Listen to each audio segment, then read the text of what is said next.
Ladies and gentlemen, today is August 28th, 2025, and this is the Evan Studios weekly podcast. I am your host, Stark, and I welcome you if this is your first time, your second time, or if you've always been a fan of the podcast.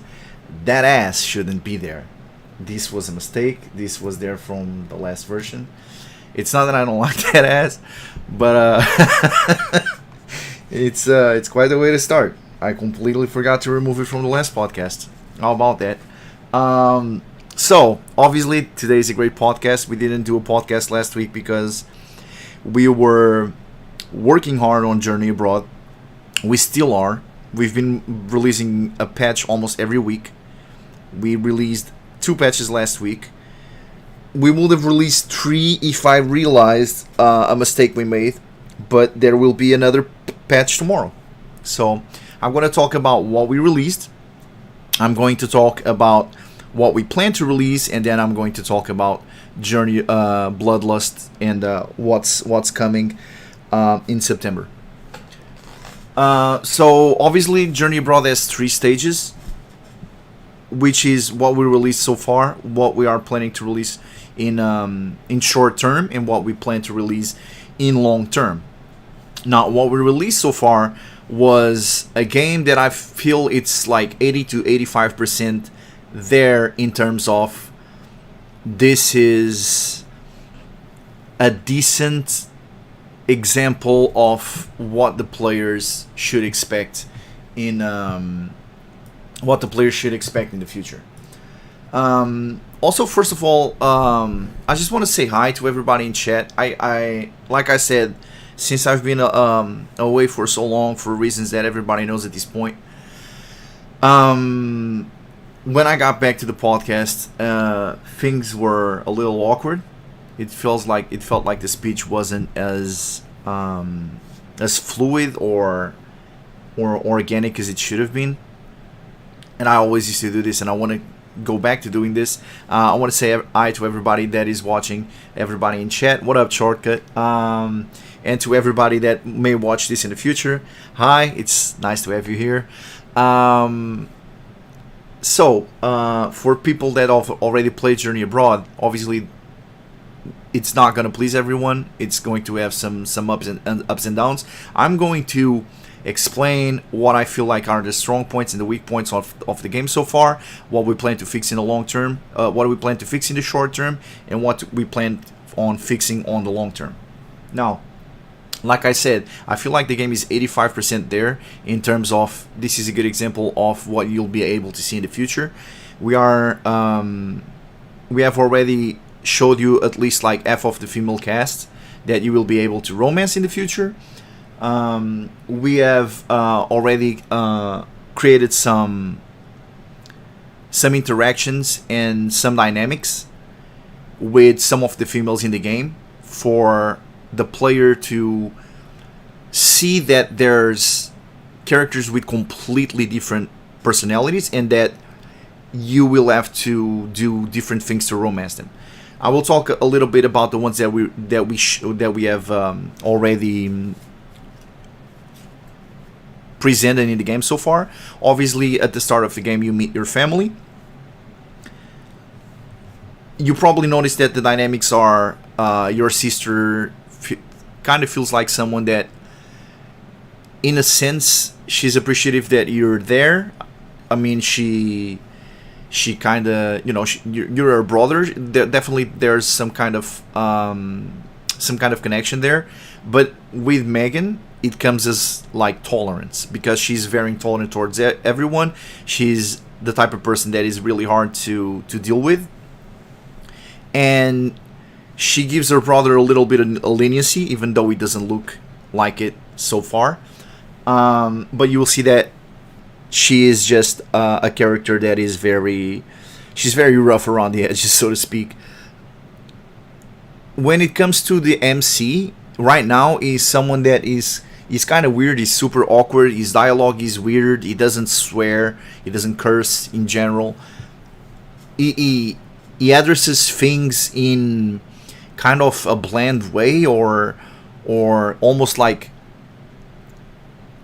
he has no character, or like the blandest character in the game. And this is something that we wanted to present because we didn't want it we didn't want to create like the typical Casanova that just for whatever reason everybody falls in love with him. I want to create someone that is relatable, or that everybody is able to relate to at some point in their life, depending on how you are right now in terms of personality. If you're more outgoing, if you're able to socialize, if you're able to do all these things, at one point in your life you were not. You were awkward. You will be awkward starting conversations. You will be insecure, and obviously due to some success in conversations and just hanging out with people in general, you start becoming more outgoing, more pleasant to be around and whatnot. And our character is still in a point where his social interactions were so poor because it was kind of nerdy. It was super skinny. Wore glasses since he was a little kid. Awkward haircut, and he didn't experience a lot of social interactions. He hasn't had a lot of girlfriends up until this point, and obviously none of them actually got to the point where he lost his virginity and whatnot. So he's kind of super bland character, but some of the characters that are on his side, that you can say are on his side, are going to help him get out of his shell, change his personality, change his looks, and he's going to do a little bit of trial and error and test it until you make it. And obviously some characters are going to see this in a good light. Characters like Camilla, who we met already in the game, are going to be extremely pleased with his ascension to this character that we are going to become or turn into, while characters like Kanae are going to look at him like, oh, you used to be so humble and so nice. I don't like some of the traits that you're now displaying as a person, and you will have to show her, no, it's still me. It's just, I'm just trying to survive in a world that people judge you on everything that you do, everything that you say, but I'm still that nice guy. And then, it's going to depend on the player if you are that nice guy or not, if you're going to romance a bunch of girls or just one. So you can either be telling the truth to Kane, or you can be, a scumbag. And, eventually in the game you will be able to romance everyone and be with everyone. We are still deciding if there will be a point where being on the same date with two girls on a specific day or whatever might cause conflicts, if you're going to ruin your relationship with them for a little bit, or if in the end everybody just accepts that you're this guy that just gets everyone, and they are, and they accept it. Probably there will be many different endings depending if you are able to convince these characters or not, or how you play out throughout the game. But basically the growth of the MC is something that I want people to be able to relate to. It's a journey that I want people to be like, oh, he started as this insecure guy, just completely closed on his ways, and he basically bloomed into this super Chad that is able to get just about everyone in the game. And that will come through many things, as studying, getting good grades in your exams, going to your jobs, improve yourself financially. It's going to happen through going to the gym, interacting with some characters is going to increase your charisma if you get like good answers, and if you're able to flip like situations that in the early game it will be something that will completely put the MC to a pause, and later down the road it's like he completely manages to get out of it with just using his words. And this growth is something that I feel like in the long run, not only it will feel relatable, but you will be wanting to root for the main character, as well as the way the characters start interacting with him, depending on how it changes, kind of reflects a little bit society as it is, and maybe people can even learn from the experience and be like, oh, maybe I can do this to flip my life around, or maybe try to see his journey as an example as to what I can do to impress women or whatnot. And obviously all of the different characters are going to require a different type of approach to be able to be romanced. Obviously some characters are going to be easier, characters that are a little how should I put it, characters that are a little bit more promiscuous, or have a general that already feel attracted to you in some way or shape right from the start. Characters like Camilla, who is incredibly outgoing, and for whatever reason, actually the MC, she took a liking to him. Obviously, later down the road, you will be able to understand why. Characters like Chess, which you will be able to romance due to her insecurities, like the MC states. Her insecurities might be the only way that I get it, that I have a chance to actually be with a girl like that, because if she was aware of how much of an outlier she was, how much of a catch she is in terms of appearance, in terms of how cool she was as a girl, she will never look twice to a guy that is on the status quo that I have. You have Kanae, which has an inclination towards the MC right from the start of the game. You have Layla, who you will very soon be able to romance for other reasons. You have Emily at the convenience store, which if you play the patch, you know why the MC already has some dirt on her. But in his current stage, he can't use that or mention it openly. Like, he saw that what happened in the convenience store, and he was surprised, but obviously he was aroused. If when you see a girl doing something like that, you're a virgin, you're kind of lost. You're like, oh my god, I can't believe she did that. And you're like, okay, maybe she's a freak, maybe she wants to be a freak with me, let me try and shoot my shot and see how it works. And then the MC shoot his shot, and we all know how that went down. So in the future, maybe he's going to mention it, maybe he's going to confront her with it. So all of the characters, you have some that already have a predisposition to for the MC, while some other characters that we already presented, like Sophia, the nurse at the school, the gym teacher, Professor Kelly, obviously Professor Maya, she's not a professor, she's like the dean at the college, also is going to be someone that is going to require a lot of gameplay to be able to do stuff with her. She's on the materialistic side. You're kind of young, you're 18 years old. She is much older than you. She's approaching she's like mid-30s. She obviously lives on a different status quo. She has a position of power, so you will have to improve yourself academically, you will have to improve yourself physically, you will have to improve yourself financially, you will have to get out of your mom's house to even have a shot at someone like her. So you will have to do the right moves to be able to put yourself in that position. You will have to find jobs. You will have to improve your academic level. You will have to improve your finances through many means, and that will be up to the player how you want to do that. Some will increase like his karma. Some will decrease his karma, and then obviously there's your family. Some of them you will be able to romance early on. Some of them you'll be able to romance later down the road. And obviously there was a character introduced in the last patch, which I don't want to spoil much about, but it's the character that you have the dream sequence about. That wasn't a dream. You probably already realized that by yourself. It's not a dream, and it's one of the characters that it's probably the character that is the most connected to the MC if we are not mentioning the family directly. So this is what we have done so far. We have created a lot of maps. The soundtrack is almost all there. There are some songs that should have played and didn't. For instance, all of the characters have their own initial team.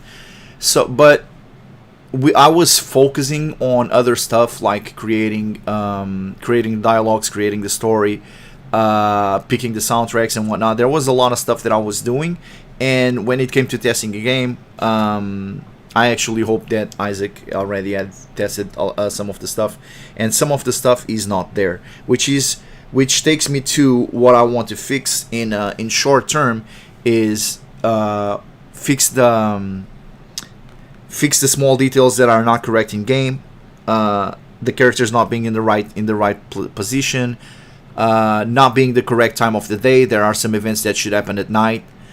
There's some events that should happen at evening, and they appear to happen during the day, which is incorrect.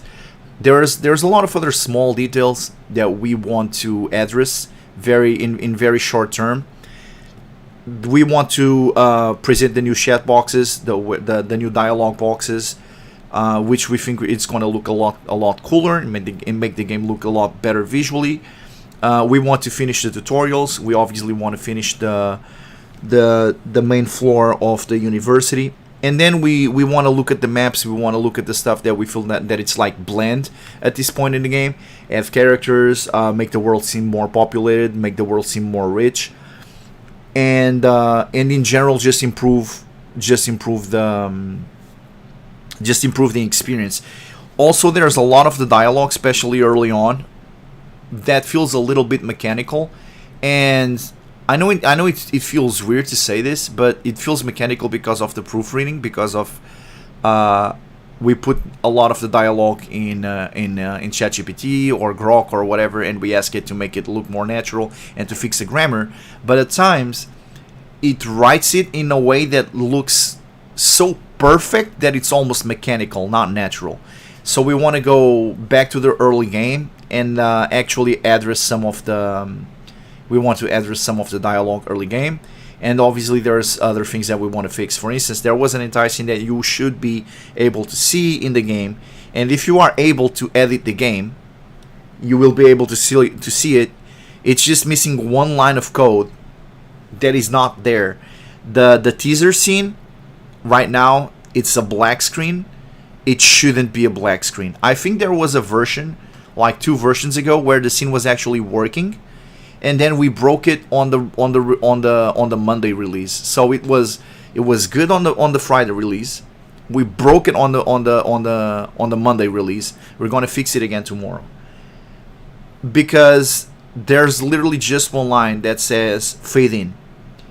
That's it. You can just edit on RPG Maker. The scene on the last day after you meet Ayame at the end of the game, at the end of the patch, where you meet Ayame. Afterwards, there's a teaser, but the teaser is like completely black screen. It's because we forgot, and by we I mean Isaac, we forgot to put a fade in after the screen fades out, and it shows that it's supposed to show the animation. The animation is there, it runs, but it runs behind a black screen, and it's an easy fix, but it's literally an entire teaser, an entire scene that should be in the game and is not. And you can probably find that entire scene. If you didn't see it, it's in the game folder, if you are able to extract it, of course. What else? Oh, obviously we want to put the correct places in the dialogues, which makes the game incredibly more immersive. But we were so far behind because of what happened that we just wanted to focus on the things that were the priority, which is actually the game being playable, the right dialogues being there. That was to us the priority. There was a bunch of scripts that we added. There were a bunch of plugins that we already put in the game. I think the tutorials for them are actually quite poor, but we will also fix that. We will start cleaning everything up right away. We don't want to do like fleeting hours, which we kept leaving things for later. Eventually we will fix this. Eventually we will improve this scene. Eventually we will improve this dialogue, and we never got to it. I don't want this to happen on Journey Abroad, so we're going to start fixing things right away. Some of the things that we want to fix are in terms of, like I said, the dialogue and whatnot. And there's a few scripts that we put in the game already, which are missing the tutorial, but I think we briefly mentioned it. But there's the panic button. I don't know if you guys tried it, but if you press 0 while you're playing the game comes to a full stop. there's an image that shows up. The image is relatively safe for work, and afterwards we realize this picture might not be safe for work enough. We might have to change it later down the road. But basically, a picture shows up. The picture is relatively safe for work, and the game is instantly muted, just in case you are in the scene where you're hearing moaning and whatnot. So yeah, the panic button is something that we got an idea from. I don't know if it was from a website or whatever, that people mentioned that in not safe for work games, it will be cool to have a panic button, because people sometimes just panic in Alt F4 or whatever. And we were like, yeah, it will be really bad if you're playing the game and for whatever reason you hear a noise, you hear someone coming into your room, someone knocks on the door of your room, or someone just literally walks in to whatever place you're playing. And it's good to just have a button where you press it and instantly the game pauses and you can resume whenever you want. We thought that that function will be really cool, so we got our scripter Michael to add it, and we actually love the feature. Obviously, there's the information key that puts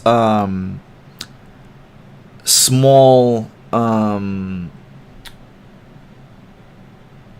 It basically, I don't know why I'm not being able to find a word, but it basically gives description of the rooms that you're looking at, like the name of the classes, where you can move, or where you can enter, and also turns on and off the keys that tell you which rooms you can enter or not.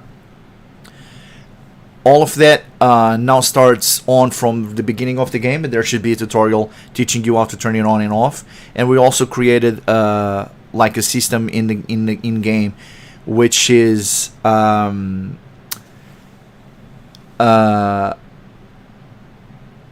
mode.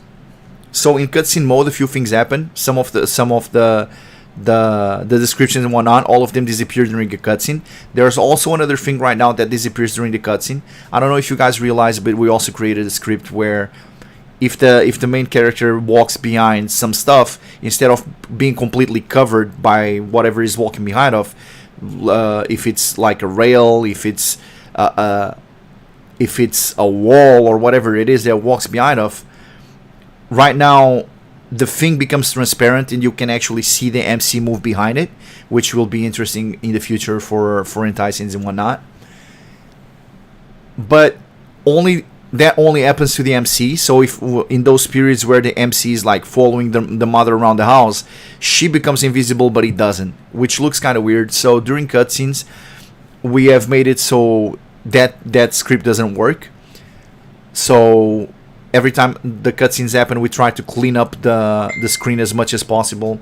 So let me mute this right quick so we don't start getting bombarded by why do I always forget to mute the cell phone? Here we go.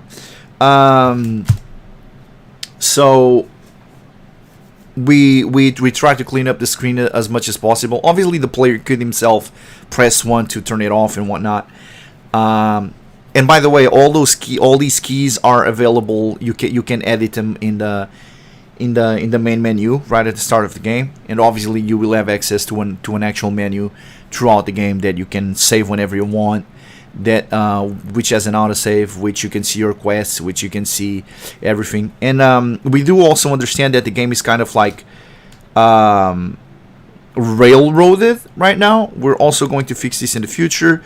We have already finished the travel menu, which is also going to come out tomorrow. You will be able to travel. Like you will be able to see like a world map, but it's not a world map. It's like a travel menu. We really like how it looks. It's going to be out tomorrow.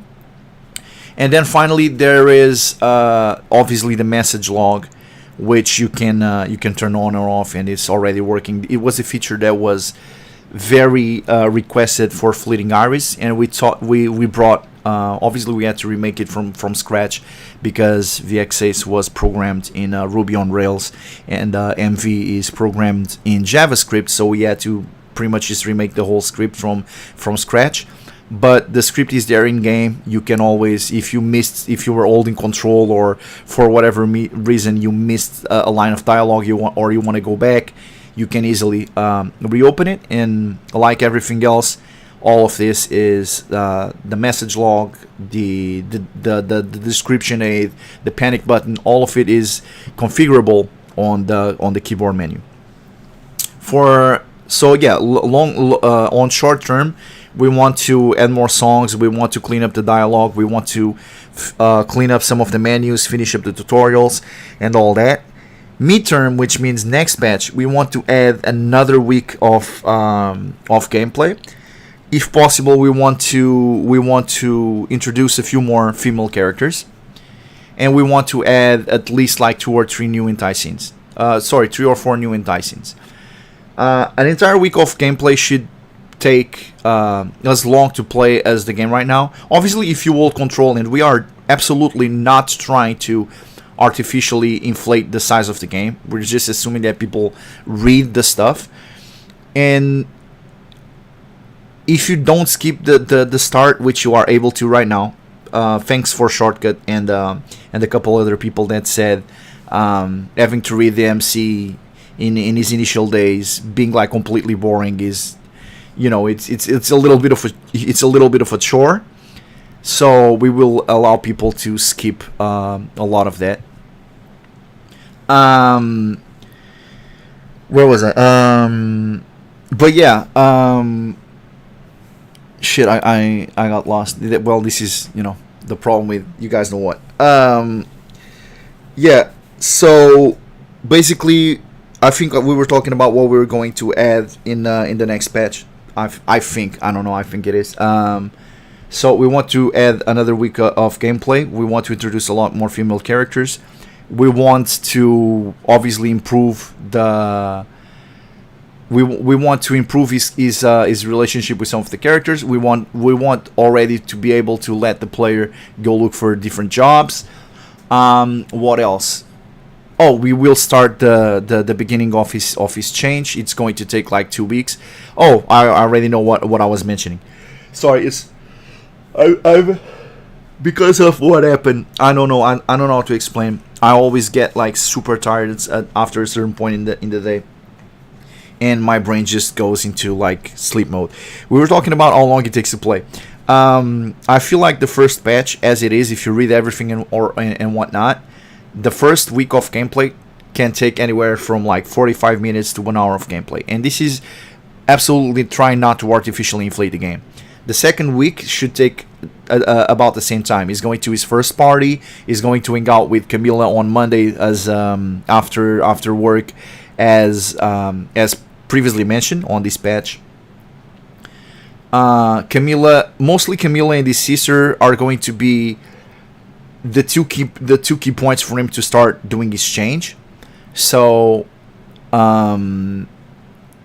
I would say that not visually, but you will start seeing some of the changes in the MC really early. Also Layla, because he's been talking about it all week, but in the weekend he's going to go to the mall. We're going to create the mall map. You're going to go to the mall. You're going to go into the gym, and you're basically going to hang out with Layla, talk with her about, start working out and whatnot. Maybe she's going to mention also taking some self-defense classes, start practicing some martial arts and whatnot. And basically there's in the gym there are days where they have like they have MMA classes, and eventually you will be able to join those as well, which will be important to be able to defend yourself from Jake at some point. So yeah, between Layla, Camilla, and your sister Megan, you're going to get a lot of pointers and a lot of you'll be influenced a lot on how to be more popular, with women and whatnot.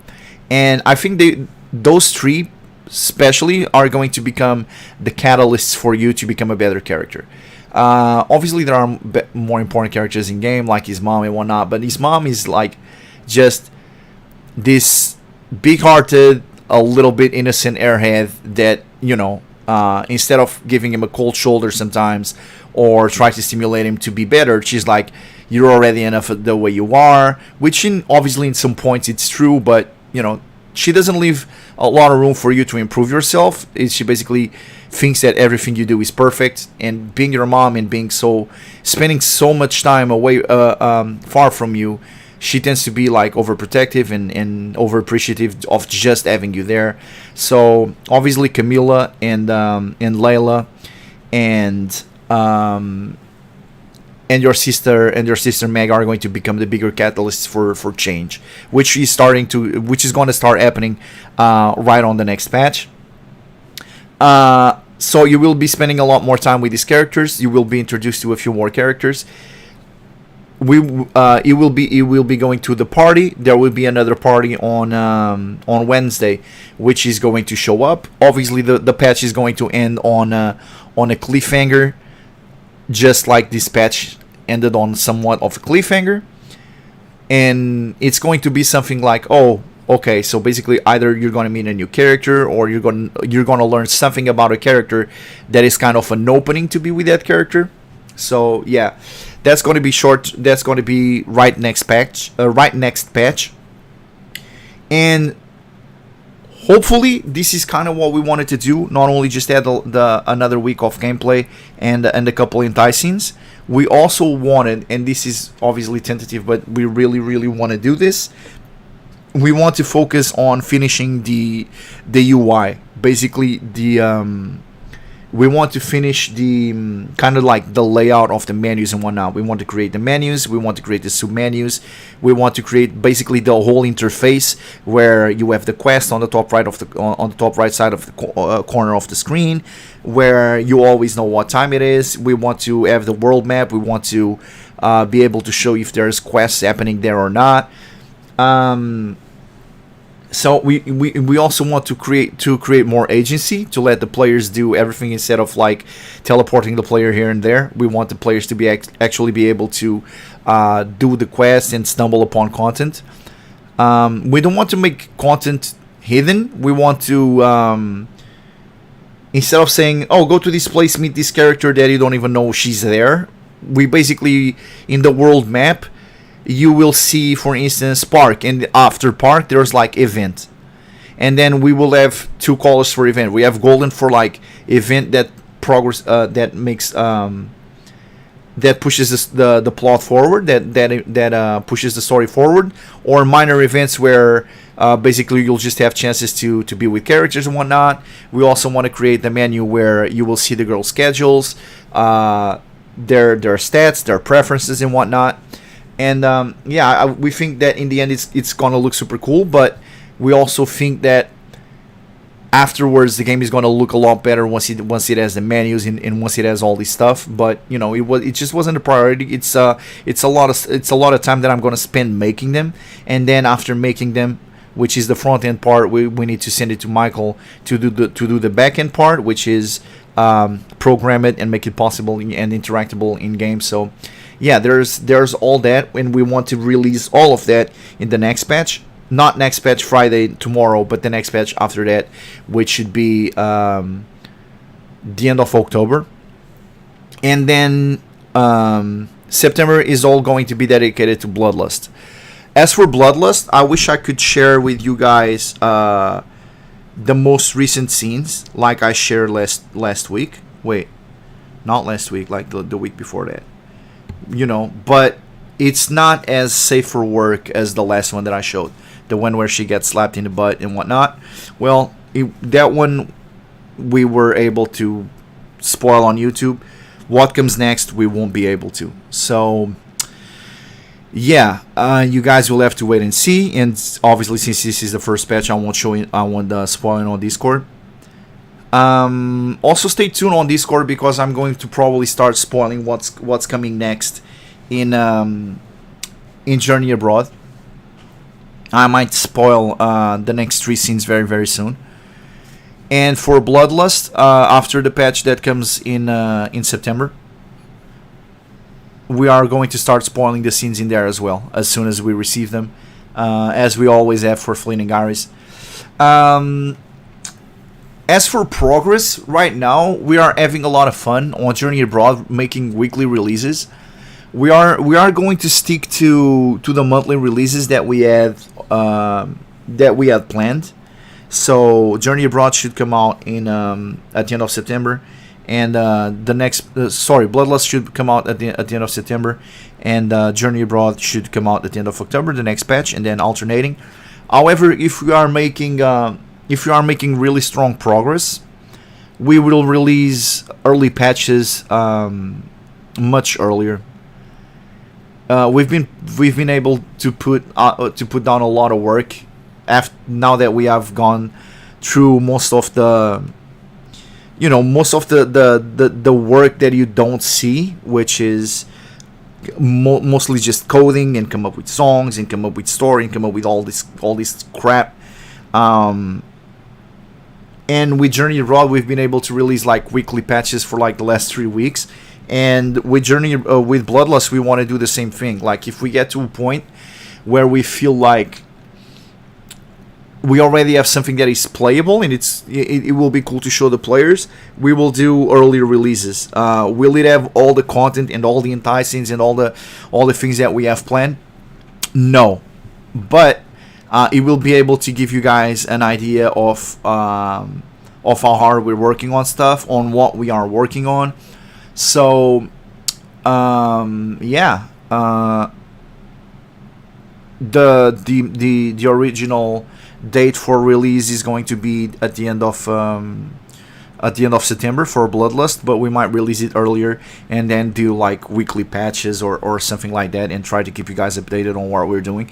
And there's always an upside for doing that, because if we release, let's say, like a big patch on like September 15, the same thing that happened with Journey Abroad can happen with Bloodlust, which is people giving us feedback like, we like this, we didn't like this. For instance, in Journey Abroad, we created that time pass menu. People did not enjoy that. There was a lot of other stuff that was mandatory that we fine tuned to make the game flow a little bit better. And who knows? Maybe once we release Bloodlust on like September 15, we get a lot of feedback on some stuff, and we're able to and we're able to improve on it like we did with Journey Abroad. And I was thinking, like, there's a few tutorials on Journey Abroad that right now they're not optional. We need to make all the tutorials so that when the player is replaying, they don't get like swarmed by the same tutorial, or if they play Journey Abroad in Bloodlust and if there's a mechanic that is similar or literally the same, they don't get, I already read this and just have to hold control. They can just skip the tutorial. And considering that we're just going to use the same school in general for Journey Abroad and Bloodlust, I mean, there's no point teaching you the layout of the school like we did in Journey Abroad. And obviously, it's one of the things that I saw that I didn't like. Is the fact that it's mandatory. So in the future, it won't be. A lot of the stuff won't be mandatory in the future. You will be able to just skip it. And yeah, there's a lot of content that is already in Journey Abroad, like I've explained a lot of times, that we will just be able to port to Bloodlust. So, for instance, the school is something that we won't have to spend a crazy amount of time doing. We do need to make the last 2 floors because on the second day of Bloodlust, you will have to go to the dean's office. You will meet the school principal, which is one of the main antagonists, and his office is on the 3rd floor. So we're going to see, in terms of priority, we're going to have to be smart about it. Either we instantly teleport you to the room and we only have to like draw his room, or we will have to draw most of the or we will have to draw the rest of the floors, which in my head I already seen it. It's not as complicated as it seems like. Sorry.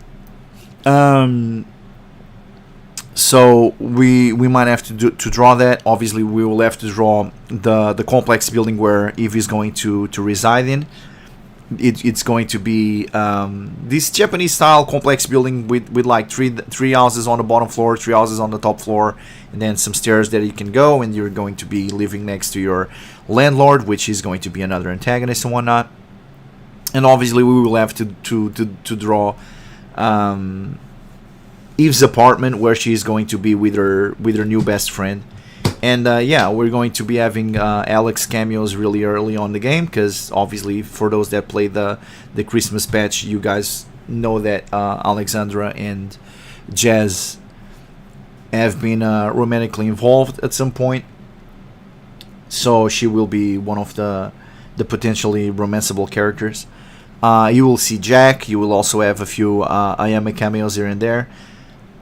It's going to be pretty cool. So for the first few days, we actually want to make, the typical introductions. We want to make the janitor slap Eve in the butt. We also want you to meet a few of the main antagonists, and we also want to create a few scenes that don't require a lot of corruption. But obviously, the game is going to play more like Fleeting Iris.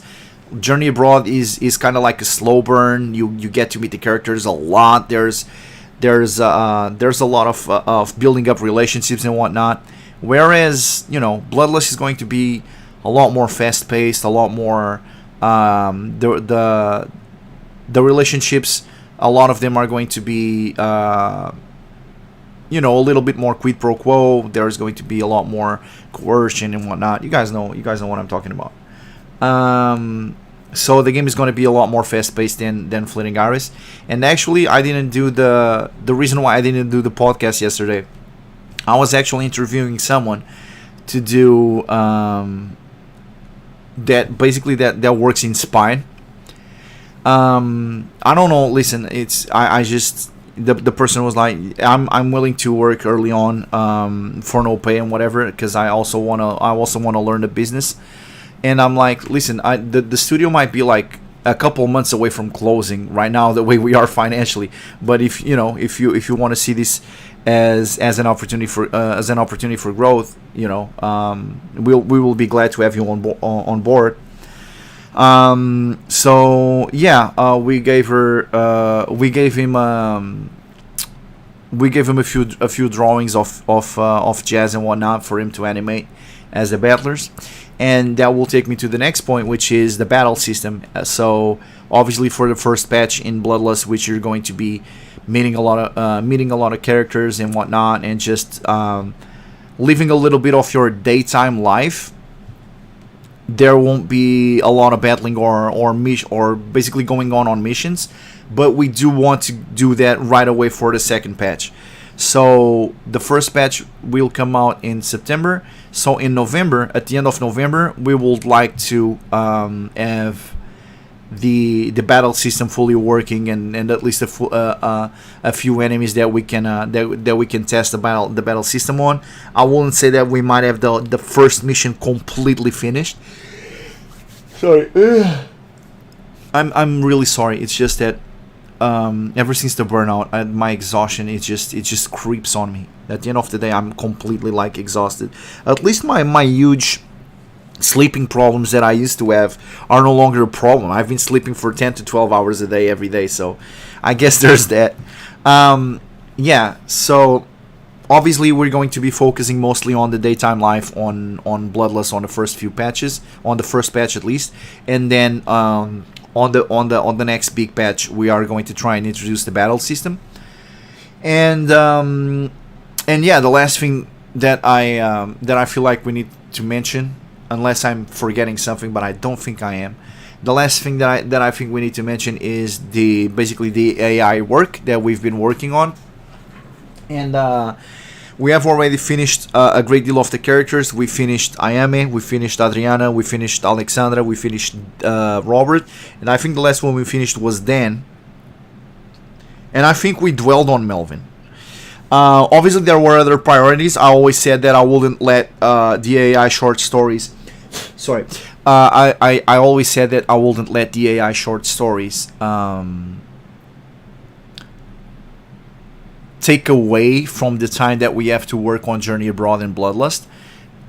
All of the focus will be on that, and then when we have short times, especially because at this point most of what it's doing it's training. So we just need to look to the computer for like 5 minutes and then get it training like 300 images and just move away, and it will be done in an hour or so. So since right now we're still training models, there's not a lot of focus that we need to do on it, so we usually have it running on the background. And obviously there's the remaster of Flynn and Gary's. We need to get to that eventually. It's not a priority. The priority right now, everything that we have is being spent on Journey Abroad, and it's being spent on Bloodlust. So yeah, those are the two main priorities. Eventually we do plan to go on to Flynn and Gary's and the remaster, but that's very much not a priority right now. And we also, we always mentioned remaking the game on the new RPG Maker VXS engine that we used for the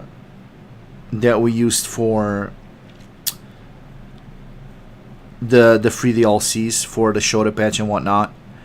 But I don't know, maybe, just maybe, we try to port the game for MV, which will eventually allow us to release the game for mobile, release the game for Mac, allow mouse, allow you to use mouse to control the character, mouse support. We still haven't decided what to do. Remaster equals more quality of life. Hey Harold, yes and no. Remaster is a remaster. It's more like a remake, to be honest. A lot of the dialogue is going to be clean. A few of the anti-scenes that happen in the game, I don't like the CGs, so we're going to remake them. There will be a few CGs that will be remade, up to like 10 scenes or so. The ones that I really, really dislike, that I don't think they're sexy, we're going to completely remake those. We want to animate the whole game in terms of hentai scenes. That's the plan. And there's a lot of the story that we want to make a lot more fluid. That also passes by. Obviously, that passes by improving the dialogue a lot, not just the entire scenes in terms of like the images. But for instance, like we right now have a family route. Our goal is to also make the game all playable in one route.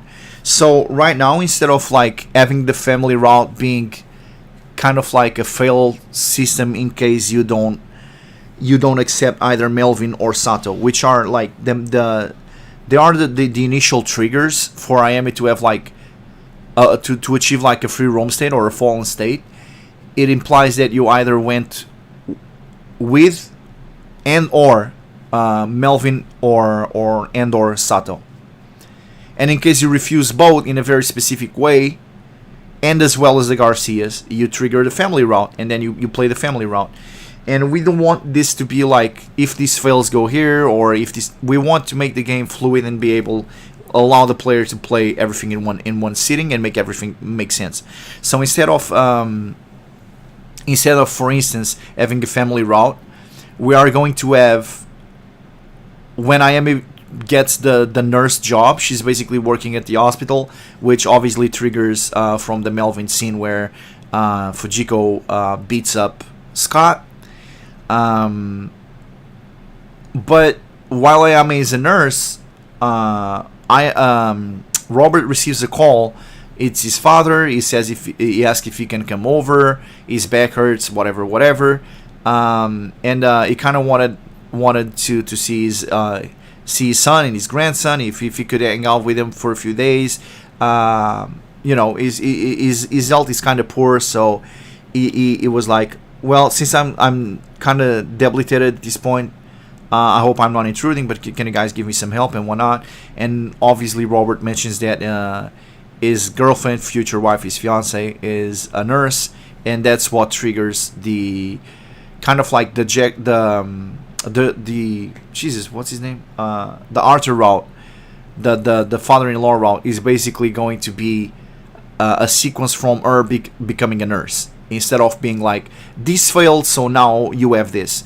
We want to allow the players to play everything and never get locked out of scenes. We want to improve the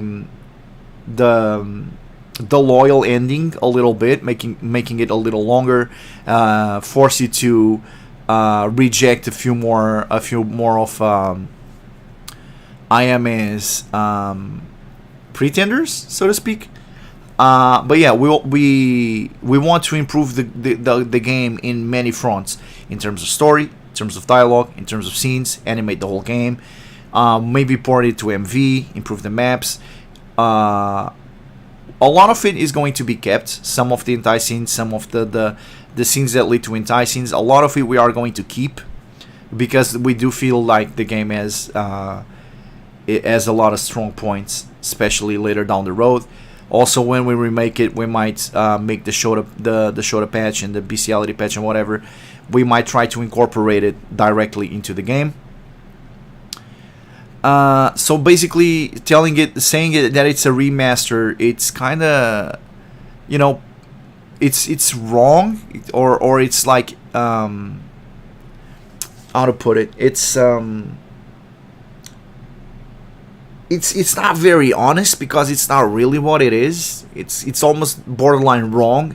It's not a remaster. We're going to remaster a lot of it, but it's more of a remake. There will be huge chunks of the game that will be improved to the point where you will literally tell, this is not the same game. It's not. It's just. But we just wanted to improve on the weak spots of the game. Like early on, it feels like is just too much of a hairhead. The dialogue, the banter sometimes is too excessive, which is something that I learned throughout my years as a developer. Is that, as interesting as you may feel like characters are, or that dialogues are, the fact is, most studies on success and whatnot point out to where if every single scene is not building character or furthering the plot, it should be cut. This is really rough. This is something that is really rough for a dev to hear. And I'm definitely one that likes to fluff the game, not because I want to artificially inflate it, but because I feel, oh my god, the character is going to become so much richer if the game plays like almost like an anime, and the characters go into huge tangents of banter and whatnot. The truth is, most people don't want to fucking read that. That's the hard truth. Most people don't want to read that shit. Most people will hold control and skip that, and they will get so tired of the banter, they will just skip everything. All the good dialogue, the bad dialogue, whatever, they will skip everything. In Journey Abroad, I feel like we're doing a good job on all of the dialogue. Either pushes the plot further, or introduces new characters, or improves the character of a specific character, or improves their personality, or builds character. I feel like we do that in Journey Abroad, but the amount of time that we spend slow burning on Journey Abroad is not the amount of time I want to spend on Fleeting Iris, because we want to make the female characters in Journey Abroad richer, so that they become more interesting and more worth getting, right? In Fleeting Iris, Ayame is the one that gets got, right? The only one that needs to be incredibly interesting is Ayame. The male characters only need to be kind of interesting. It's more like the setting itself is what's going to make the scenes interesting. It's not the male characters per se. It's not their rich characters, and it's not their rich dialogue. Sometimes, like, super raunchy dialogue in some characters is better than rich dialogue. For Journey Abroad, I want to make all characters interesting in their own way so that they feel exciting to get. So that players can actually like develop some sort of like connection, some sort of feelings for their characters. Like, oh my god, like this character that does this and this and this, I want to get her. Oh my god, I can't wait till I get to have sex with this character. With Fleeting Aries, it's just like, I am just eventually needs to put out to one of these motherfuckers. Like, I'm sorry, we don't need to be interesting for it to be hot. Like, look at porn, guys don't talk. Girls moan, sometimes there's a little bit of a backstory. But when I was younger, I used to be like, man, I don't even like porn if there's no backstory, if it's not believable. But guess what? Numbers tell that people don't want to see that shit. People don't want to see the guy moan. People don't want to see the guy talk. A lot of times people just want to see sex. They want to see a setting. What led to it? Porn. It's not really what I enjoy, but it's what the majority of people enjoy. And I feel like Fleeting Aries early on might be a little bit of a slow burn. Not because of how long it takes for anime to put out. It's just the dialogue is weak. It's just banter. It's supposed to make the characters richer, but it's just jokes. It's not details about them. Doesn't tell anything about their character. It's just banter. So I feel like there's a lot of fine-tuning that can be done on Fleeting Aries. Definitely there's a lot that can be done in terms of fluidity, how the game plays out. And definitely there's a lot to be done on Ayami's personality, especially early on. She needs to not fall for shit so easily. So yeah, this is the type of thing that when I say I feel like Fleeting Aries is a bad game, Fleeting Aries is not a bad game. I love Fleeting Aries. I spent a decade of my life working on Fleeting Aries. I love the game. I feel like the game is super interesting, and Ayami is such a rich character, and there's so much in that game that we were trailblazers on that a lot of people are doing nowadays. And I got so many devs coming to my DMs going like, you have no idea how much you influenced me into making my own game and whatnot. I love Fleeting Aries. But from the developer that I am today, I fucking hate Fleeting Aries. Just because I can do it so much better now. I'm really proud of the final things that we did as the Christmas patch and the Shota patch and whatnot. I'm really proud of those. I feel like in terms of quality, those are heaps and bounds ahead of anything that I put out in Fleeting Aries. The freaking Christmas patch that was supposed to be something that was silly, almost with no story, people get drunk and have sex, ended up being nothing of the sorts. There's a plot going on in the back. There's actually feelings being involved in there.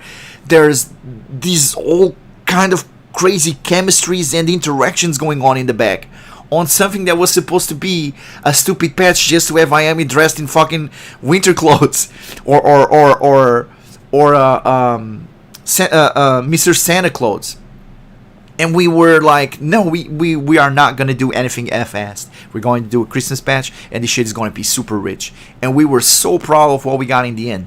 My problem with Fleeting Aries is that I can grab that game, and I can make it so much better. And that's really all there is to it. So saying that it's a remaster, more quality of life, absolutely. The quality of life changes in the game gonna go through the roof. The game is gonna be so much more fluid, so much more cool to play. As for the story and whatnot, I'm gonna leave that for you guys to try in the end. But yeah, that's just something that I learned, and stick with it if you guys actually want to play games in the future and whatnot. But I've learned this the hard way, and it is true not only in games. Because obviously it didn't start with games. They started in books, they started in movies, they started in all sorts of stories. If something isn't furthering the plot or building character, get rid of it. To me it hurt, because I was the type of dev that I wanted to make the game like super rich with banner and whatnot. Almost plays like an anime. You're like you're inside an anime. You're an anime character. People don't want to see that. As much as it hurt me, as much as it hurts me, people do not want to see that. These entire games need a good setting, strong dialogue, strong drawings. We're going to focus on what the players want, and we're going to try to make it shine to the best of our ability. But at the end of the day, I'm going to say what I always said. We got to give the people what they want. And as a developer, even if there is a vision that I have, at the end of the day, what matters is what people want. So we're always going to listen to the players. I mean, once again, I created the stupid fucking animation for the wall clock, and I was like, it looks great, and it got rid in the next patch because it was annoying a lot of people. At the end of the day, if you don't adapt, you die. Our studios is already in a very precarious situation as it is. We hope to be able to turn it around with the release of the new games, and with the new activity, and basically just the new expertise and the skill in allowing players to see how good we are, and how hard we're working into taking the projects into the future. But you know, at the end of the day, you just gotta listen to the players, and that's it. Thank you guys so much for listening. Thank you guys so much for showing up once again. It's been a pleasure as usual. I'm glad that even though I'm tired, but it's not because I'm tired. It's just I'm mentally tired.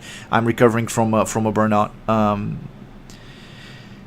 I really miss this, and I miss talking to you guys. I don't know if like weekly podcasts make a lot of sense right now if we don't have anything to talk about. Especially since a lot of times people don't even have questions. People don't even want to, it becomes like this one-sided conversation. I know that you guys are listening and whatnot, and sometimes you address, you talk to me in the DMs and whatnot. But we not always have a lot of rich stuff and a lot of quality content to share with you guys. In the last few weeks we had, but I'm also very happy that that it's becoming more organic. It's being easier talking to you guys once again. So yeah, let's hope that in the future this is a lot more fluid, and yeah, we go back to the good old days where everybody shows up, everybody talks, and I get to share everything with you guys. But I definitely feel like we're going there with the latest releases, with the focus we've been having as a team as of late. I really enjoy where we are right now, and I'm super excited for what's to come. So let's do it together, guys. Thank you so much for all the support up until this day. Thank you so much for the support in many ways, financially, emotionally, in terms of patience, what you guys were able to put up with us, and our weakest moments, so to speak. But yeah, as usual, thank you so much for watching. And I wish you all much fortune, much health, and much love. Peace out, everybody. Have a rest of a nice week. I'll see you guys tomorrow with a new patch. Take care.